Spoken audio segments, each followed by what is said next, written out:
I would not skip out on page 34. There's a lot to learn from this page. The finger exercise number 1 that they introduce is kind of like broken thirds. We're jumping up by 2, taking a step back, jumping up by 2, taking a step back, and continuing on, but all on the same string. And this is really important to practice for good intonation and finger dexterity. We want our fingers to be able to get there in time and in tune.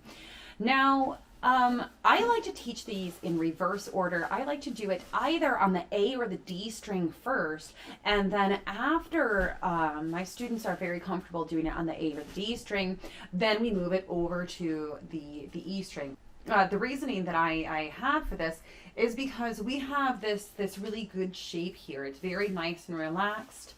On the A string, D string, we just have to bring this elbow in just ever so slightly more. But all of our fingers are really nice and on the fingertips, and that's what we really want to do.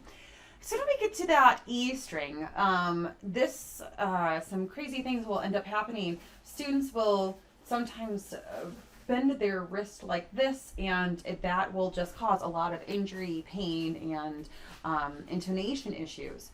So some things that I like to keep in mind is analogies. So E, this is sign language E in American Sign Language. And when we're on our E string, we're going to pull those knuckles in very close, our fingers into those knuckles, so that we're almost doing this. And that's going to allow us to still keep this beautifully straight wrist and be on our very tippy toes with all of that.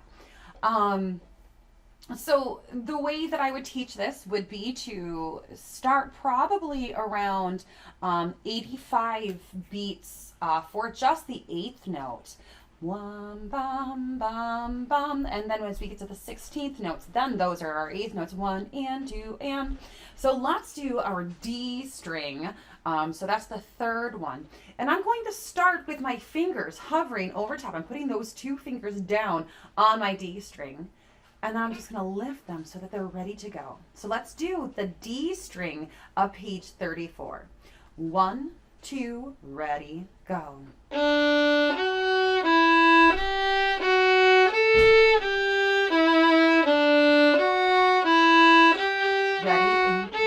Ready and go.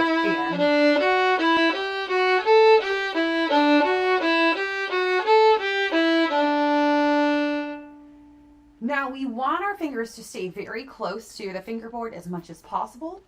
And when we have down 3 fingers, we want to have the other fingers down behind it, just so that we are able to use those fingers immediately afterwards, because we want to be efficient with our fingers.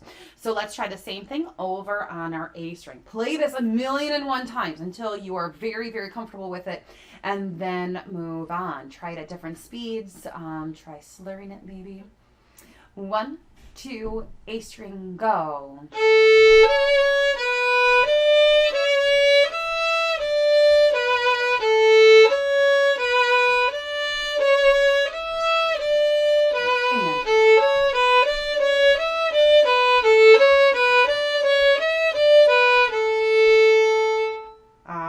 And now let's do that E string. We're going to keep that hand in the same position.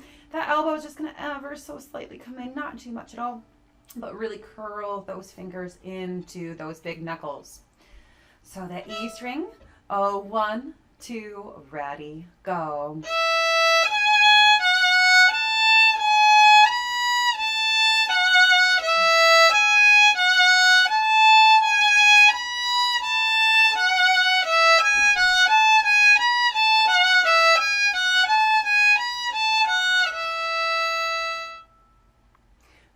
Now what we have after that, the preparation for the D major tonalization. This is good for us to really work that bow and work on our double stops and having them be really good in tune. I would make sure that your A string is perfectly in tune, and then tune that D string to your A string. Now when we do that on the tuner, our D is going to be slightly lower than perfect when we have it perfectly in fifths.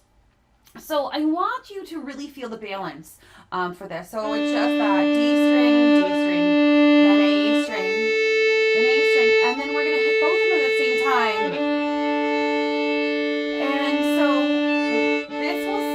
sometimes be described as your tuning note, or tuning bowing. And that is so that you have a very relaxed hand and you're not forcing yourself to go into both of the strings at the same time. So when we're doing double stops, we like to try to get in and like, I'm going to hit both strings, whether you like it or not. And so we really don't want that because it grits that noise. And so we want to be very relaxed. And so we're going to open up, really feel that D, really feel that A. And then we're going to feel that balance between the two strings without pushing down. And so these are completely different angles for your arm if you're not used to this. So the key factors you really want to keep in mind is making sure that you have good posture always, that this violin is going to be in the same spot every time. So you're not reprogramming where that D is or where that A is and then that in between, because we have all of these different angles that we have to memorize and we want to give our body the best shot. So really relax with them and let it resonate with itself. So down, up, A, then find the balance between the two and find it between all of these fingers, all 4 fingers. And up. And so that's just with the open strings. And then we have the D and then 3rd finger.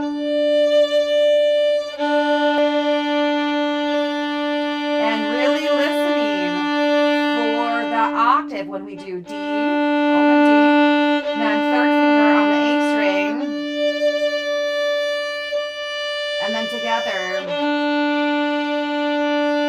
it will sound like one note together. So then we have the scale and arpeggios. I have my students start their day out with their scales and hopefully their arpeggios every time they pick up their instruments. So really take the time of listening to each of these notes, D, E, F sharp, G. And so we have our do, re, mi, fa, sol, la, ti, do. So we have do, re, mi, and fa are nice and close.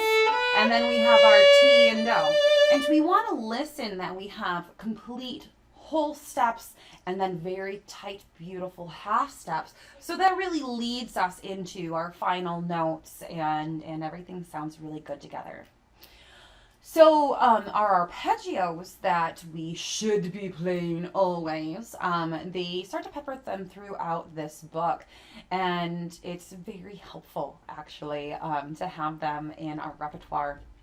And definitely in our fingers. So line A, we start off with a D major arpeggio. It is our D, F sharp, A, D. It's our 1, 3, 5.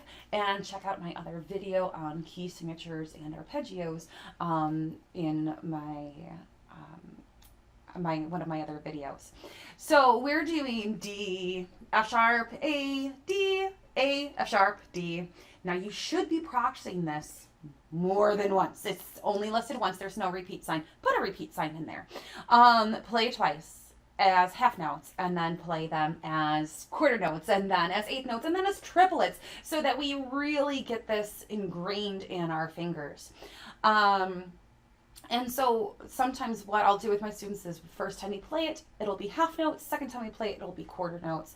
And then sometimes we'll get more fancy with it.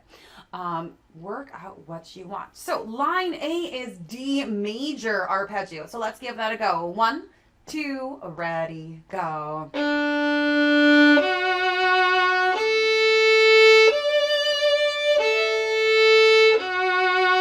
lift and repeat, ready, go.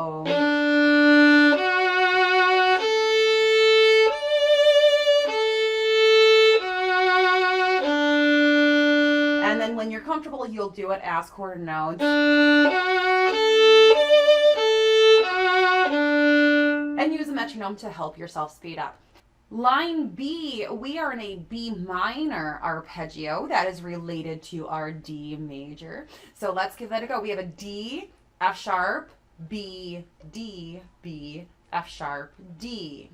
Now when I'm playing these, I'm going to leave my fingers down as long as possible and I'm going to reach over. So D, F sharp, this first finger is reaching behind to hit that B, then I'm coming down with that D, That B is staying down as I'm coming over to that F sharp, and then I'm just lifting everything. So let's do line B twice, half notes. So 1, 2, ready, go.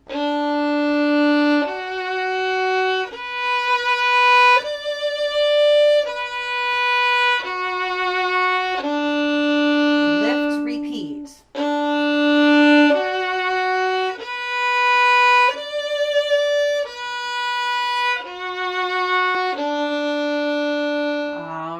Now line 3.